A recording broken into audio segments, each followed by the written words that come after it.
New Orleans, 1919. A city already pulsing with jazz, sin, and secrets.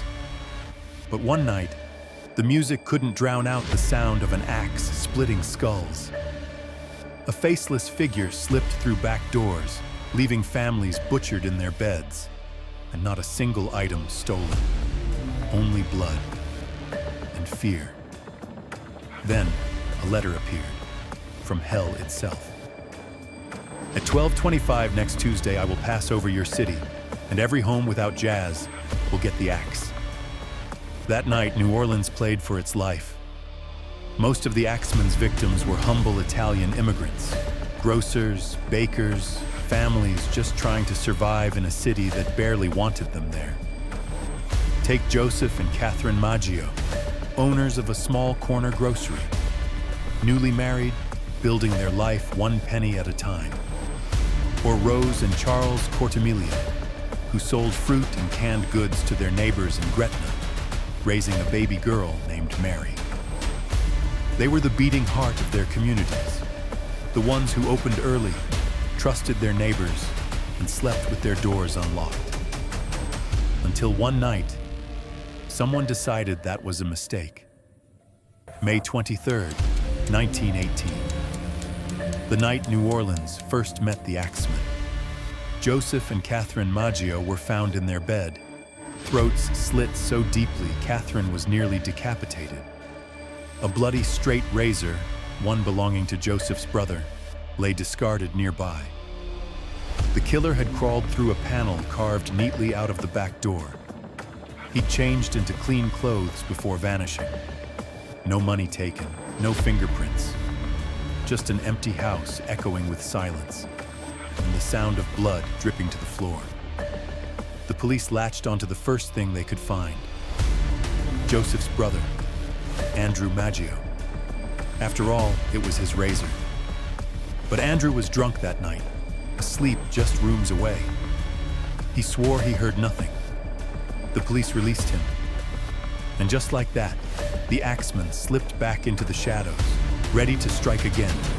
And strike he did. June 1918. Grocery owner Louis Basumer and his lover, Harriet Lowe, found beaten with an axe, his own. Harriet lived long enough to accuse Louis himself, delirious from morphine before dying. Another false lead, another innocent behind bars, and the real killer still out there, sharpening his blade. By late 1918, the city was in chaos. Every murder had a suspect, and every suspect turned out to be the wrong one. A pregnant woman survived her attack, but couldn't remember a face. A respected grocer was accused of being a German spy, and when police ran out of ideas, they blamed vendettas among Italian immigrants. Newspapers screamed Italian blood feud, but behind closed doors, the detectives had no leads, no motive, and no idea how to stop the monster haunting their city. March 1919. The terror had reached its peak. Then came a letter, not from a suspect, but from hell itself. Esteemed mortal, it began. They have never caught me, and they never will. For I am not a human being, but a spirit and a demon from hottest hell. The Axeman promised that on the following Tuesday night, he'd pass over New Orleans, and anyone without jazz playing would die. The city didn't sleep that week, and on March 19th, as midnight struck, New Orleans exploded in music. Jazz poured from windows, bars, and streets. The killer kept his word. Not a single murder that night, only music and fear. But the music didn't stop the killing for long. Months later, another grocer, Steve Boca, was found bleeding in his hallway.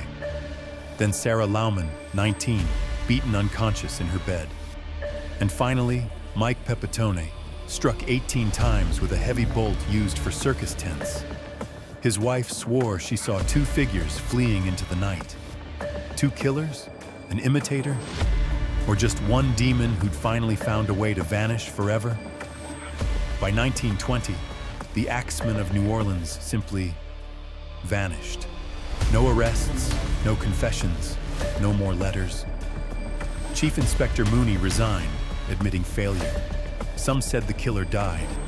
Others believed he'd moved on, maybe to Chicago, maybe to hell. But in New Orleans, the legend never died. To this day, every March 19th, you can still hear the jazz bands playing a little louder, just in case he's still listening. Because in a city that dances with death, the devil always gets his encore.